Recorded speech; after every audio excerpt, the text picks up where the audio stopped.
You gotta love social media during the course of the free agent fever. Spike Eskin, this is a fun one. Sixers fans 60 days ago, LeBron's coming. 60 hours ago, Pop's gifting us Kawhi. 60 seconds ago, well, we can get Redick back for $17 million a year. We got a chance from NBC Sports Philadelphia to welcome in Jessica Camarado, kind enough to join us for a couple minutes. Jessica, obviously, a lot of dreams have become reality in the City of Champions the last year. The next one for Sixers fans is they want to see Kawhi Leonard on the roster. What's the latest on the possibility of that actually happening? What the Sixers have done in order to potentially go after for a trade for somebody like Kawhi is they've been stockpiling an assets. And as you guys have seen plenty of times around the NBA, it's not so much who is on your roster that you can trade, but what kind of pieces can you throw in. So when the Sixers had the opportunity to acquire an unprotected first-round draft pick on draft night, they absolutely jumped at the chance. An unprotected first-round pick is so rare in a lot of cases in the NBA. So they have that piece that they can throw in, which would make a trade a lot more enticing when you have that to offer.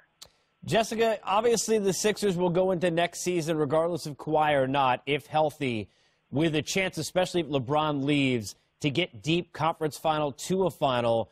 What do you hear? What do you think might be the plan B? Everybody seems to talk about Kawhi, but if he goes elsewhere, does not come to Philadelphia, where do they go next? It's really interesting because for this one, you kind of look within the team this past season and say, well, what happens with J.J. Redick? There's a lot of questions at that two-guard spot. Does J.J. Redick come back? If not, what will Markelle Fultz's role be on this team next season? Or do you go after another free agent in that specific position? So the Sixers are in a different spot than they've been in the past years, where it's not like they have to go out there and try to get all these guys from outside. They have a young foundation in place. And maybe it comes down to they add a few veteran players to move guys like Simmons and Fultz and Embiid along, the boost that J.J. Redick and some of the other veterans gave this year. So it's not like there's one specific thing they have to go after. There's a few different avenues once you wait and see where a lot of the big names end up. Yeah, well, I got one more for you, Jessica. It's interesting because when you get the trust the process over the years, it also means trust another P. That's the patience. How much has that now come to greed? Because you've got a fan base of a team that suddenly has the chance to win. Are you sensing the urgency and the expectations to be a lot higher going into this year than they have been certainly in years past? Well, any time that a team like the Sixers makes such a jump from where they were lottery bound to playoff bound, the expectation is to keep getting better and better, especially if LeBron James does leave the Eastern Conference. There's such a big window of opportunity right there for the Sixers to grow and really make their mark on the East. In terms of whether or not they're going to have to add a big name to do that, that kind of remains to be seen, because look at what they did with the team they had in place. And you have to figure Simmons and Embiid are only going to get better than they were this past season. So, yeah, the teams are, they had to exhibit a lot of patience over the last year, but the expectations are going to be high. And when you look at the way the standings are right now and what's going on with teams in the East, there's no reason not to think the Sixers won't just go up. Jessica, thanks a lot. Appreciate it on what's obviously a busy night for you. Thank you so much.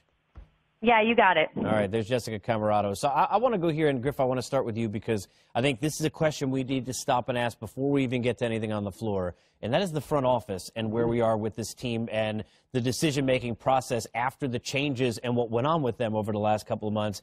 And does that change anything? Does it make the direction any different? Because it's not necessarily the best thing or something you want, I would assume, in a hierarchy to have that kind of a change this close to free agency. Well, I think Brett Brown was really clear at the press conference that he did with Josh Harris after Brian Colangelo departed Philadelphia, in that they have a great deal of confidence in the people that are there currently.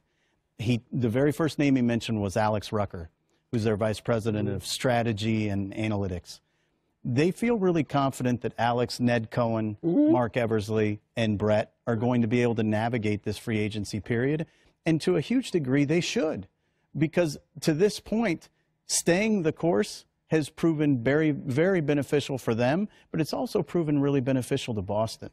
And I think it's important when you look at what they've done from a sustainability standpoint, from a year after year making good, sound decisions that are not reactionary, that are not chasing something bigger than where your team is ready to perform, I think there's a real argument to be made there that they don't need to panic and do anything quick because they understand what they most need. Yeah. You know, it's a strange situation. Typically, every hire is an overreaction to the previous fire. Yeah, sure.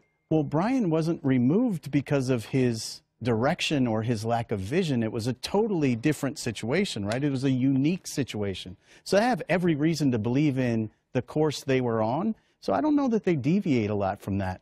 Get more shooting around the playmakers they have. If you can acquire Kawhi for a price you're willing to pay, you'll see them do that. But I think the most important thing for them is to continue to put those pieces that are ancillary to the playmaking around them. Because if it were not for the buyout moves that Brian Colangelo was able to pull out relative to Bellinelli and Ilyasova, that team is nowhere near as successful in the playoffs as they were. I want to ask you guys something, because here's the thing that's interesting. If LeBron goes to L.A., and a lot of people believe that's the case, he leaves the East. Most people would say you have a two-headed monster now, Celtics and Sixers. If I asked you where Kawhi most likely is going to end up if he's not in San Antonio, you might tell me in some order Celtics and Sixers. So take me through this, DA, because the pressure and onus on them getting Kawhi in terms of for their team may not be a lot. But what about the fact that if he doesn't go to them, he might go to Boston, and they're not going to beat Boston if they get Kawhi Leonard? Well, I think there's Does that factor in? Well, I think if you're going to say there's pressure, I think there's much more pressure on Philadelphia than there is on Boston. Boston got to the Eastern Conference Finals Game 7 without Kyrie Irving and without Gordon Hayward. They're getting those guys So you're saying that's back. good? That's pretty good. That's pretty good.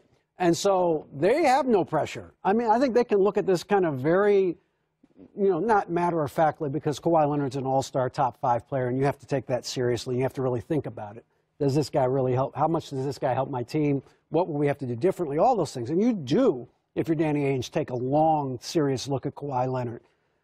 I'm just saying I don't think the need for Boston is as great to make a move as the need for Philadelphia is to make a move, because Philadelphia is the team that lost to Boston last year in the playoffs with a very good team. Now, you can say they were young, first time, and all that's true, but it was Jason Tatum's first playoff, too, and he played pretty good. So I think Philly is, and they have the ability to make a move without trading Simmons and without trading Embiid, and adding a third piece to what is already as good a 1-2 punch as there is in the game, I think, right now.